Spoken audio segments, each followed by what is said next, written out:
नमस्कार नमस्कार मंडळी. गाथा साहसाची ह्या कार्यक्रमात मी गीता परबांची तुमच्या सगळ्यांचं हार्दिक स्वागत करतेय. तर मित्र हो, तुम्हाला माहितीये आपल्या ह्या कार्यक्रमात शूरवीर आणि साहसी लोकांची आपण प्रकट मुलाखत घेतो. तशीच मुलाखत आज आपल्या रंगमंचावरती होणार आहे. त्यासाठी मी रंगमंचावरती आमंत्रित करते असेच एक शूरवीर ज्यांच्या नावातच शौर्य आहे, असे शूरवीर शौर्य शूरवीर शौर्य रे यांचा.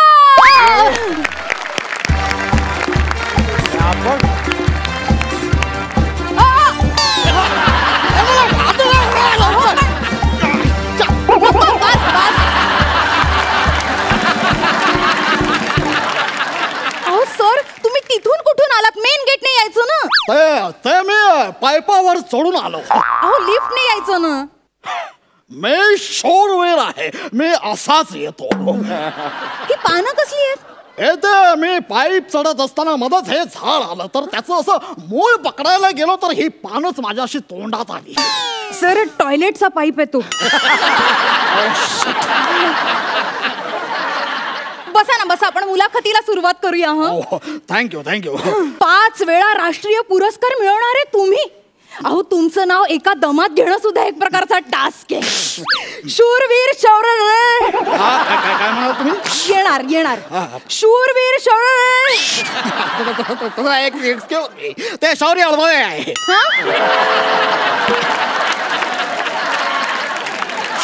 ते शौर्य रवानाथ राहुल गावकर रेळे असं आहे. वा वा वा, किती अवघड आहे नाही. ऍक्च्युली माझं खरं नाव दत्तुरे. दत्तुरे नाही, दत्तू रवानाथ राहुल गावकर रेळे असं आहे. हा, बरोबर बरोबर. शौर्य ही पदवी तर लोकांनी बहाल केली आहे ना तुम्हाला. सर, मी ना तुमची बायोग्राफी वाचलीये. त्यात तुम्ही एवढं भारी भारी लिहिलंय ना, मला तुमच्याबद्दल कंप्लीट माहिती आहे. क्या बात आहे. म्हणजे तुम्ही माझं आत्मचरित्र वाचलेलं आहे. बाय द वे, कोणतं आत्मचरित्र वाचलं तुम्ही? तिखट लागतंय का तुम्हाला काही? नाही, त्याचं काय, ती माझी बालपणापासूनची सवय. तर तुम्ही माझं आत्मचरित्र वाचलेलं आहे. कोणतं आत्मचरित्र? म्हणजे मी 3रीत असताना लिहिलं होतं माझं पालथे पडणे, रांगणे ते चढणे प्रवास. त्यानंतर 8वीत असताना लिहिलं मी चढणे, उतरणे आणि चढणे प्रवास. त्यानंतर 12वीत असताना लिहिलं चढणे, उतरणे, अजून चढणे प्रवास. आणि आत्ताच नुकतंच लिहायला घेतलंय ते म्हणजे अजूनच चढणे बाकी. वा वा वा. सर, तुम्ही उतरण्याबद्दल कधी लिहिणार आहात? ते उतारवयात. वा. सर, मी तुमची सगळी आत्मचरित्र वाचली आहेत. Thank you. I am proud of you. तुमचा नंबर जाताना देऊ जाऊ. तर आपण जराही वेळ न दवडता मुलाखतीला लगेच सुरुवात करूया. बिलकुल बिलकुल. तर सर, आपण तुमच्या जन्माबद्दल बोलूया. म्हणजे जन्माबद्दल म्हणायचं झालं तर ती एक गंमतच झाली. गमतीत बघा काय झाले प्रेक्षक. वा वा सायली वा. हा, हॅलो, एक्सक्यूज मी. काय बोलताय तुम्ही? मी माझ्या जन्माची गंमत सांगत नाहीये, तो किस्सा सांगतोय तुम्हाला. ऐका श्रोते हो, ऐका. नीट कान देऊ नये का? म्हणजे एक शूरवीर धाडसी माणसाचं आयुष्य जन्मापासूनच एवढं साहसी असेल असं क्वचितच घडतं नाही. हा, म्हणजे त्यावेळेस असं झालं होतं की मी असं सर, पोटात असताना त्यांची आई घरून हॉस्पिटलला जायला निघाली हो, होती. म्हणजे घोडागाडी केली होती ना सर? हो, घोडागाडी केली. म्हणजे यांच्या आईला असह्य वेदना होत होत्या. होणारच ना. असह्य वेदना या होणारच ना. एका साहसी पुरुषाला जन्म देताना वेदना या होणारच ना. बरोबर ना सर? हा, हो. म्हणजे काय, म्हणजे त्या वेदनेतूनच मी प्रेरणा घेतली. आणि त्याच क्षणी माझ्या मनात हा विचार आला की हेच ती योग्य वेळ. याच वेळेस सुळकन जन्म घेतला पाहिजे. सुळक्यांशी केवढं जुनं ना ते सरांचं. डोंगर, दऱ्या, सुळके ह्यातच असतात आमचे सर्व. हा, म्हणजे प्रसंग महत्वाचा ना. प्रसंग म्हणजे त्यावेळेस झालं काय की माझी आई जी आहे, यांची आई कशी बशी घोडागाडीत जाऊन त्यांना असह्य वेदना होत होत्या. घोडागाडी चालायला लागली. भर धाव, हे तोगडं आणि अचानक रस्त्यात एक मोठा खड्डा आला आणि घोडा लागला.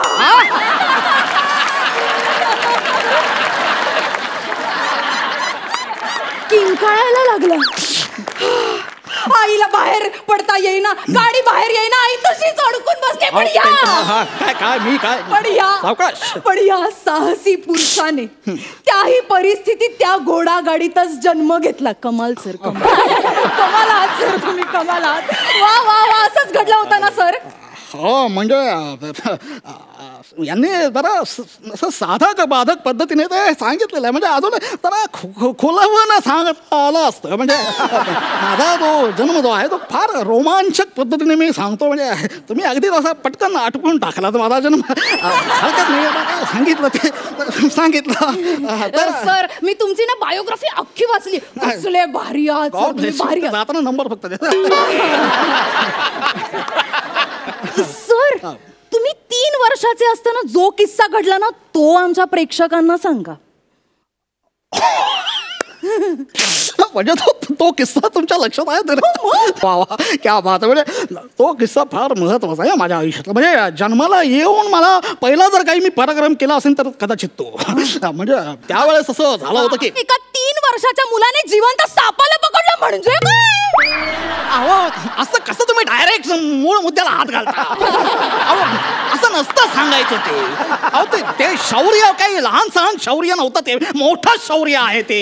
तुम्ही असं पटकन सांगू नका होतं. माझ्या आयुष्यातला खूप महत्वाचा प्रसंग आहे तो. मला असा रंगवून सांगायचा होता. म्हणजे तो साप असा माझ्या डोळ्यासमोर आला, त्याने माझ्या नजरेत नजर घातली आणि फुटकार वगैरे दिले होते त्याने. ते मला सगळं रंगवून सांगायचं होतं. पण आता काय ते तुम्ही असं पटकन सांगून गेला आता हरकत नाही. तर मी असा अंगणात खेळत होतो आणि तेवढंच बघतो तर काय असं नसतं सांगायचं ते. आणि त्यानंतर सरांना पहिला बालवीर पुरस्कार मिळाला. सरांसाठी जोरदार टाळ्या.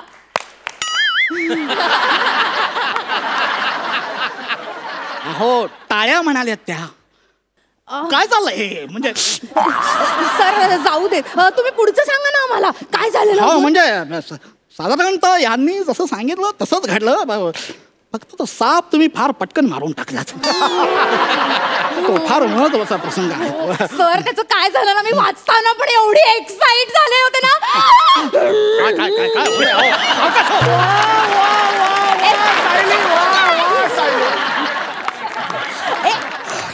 सर एक फोटो. हो प्लीज या. नाही काढा ना आमचा काढा.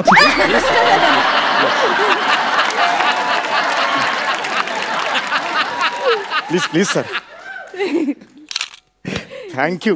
मी खूप फॅन आहे सर. काय परफॉर्मन्स दिला तुम्ही सर. एक फोटो माझ्या. नाही तुमचा नको. हॅलो बसा ना सर, बसा. सर तुम्ही पुढचे किस्से सांगा आम्हाला. तो जो तुम्ही 10 वर्षाचे असताना जो किस्सा घडला.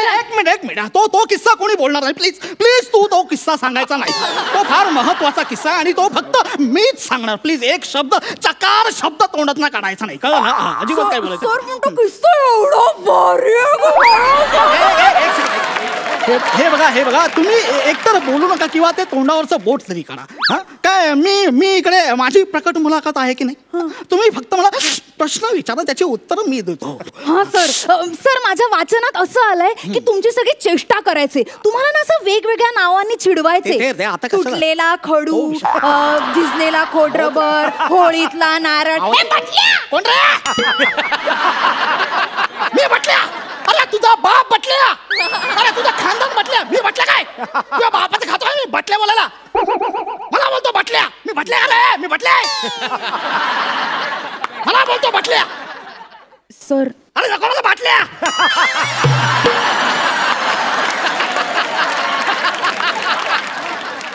आज तर मी ग्लासातूनच घेणार. नीटच मारतो आज, नीट.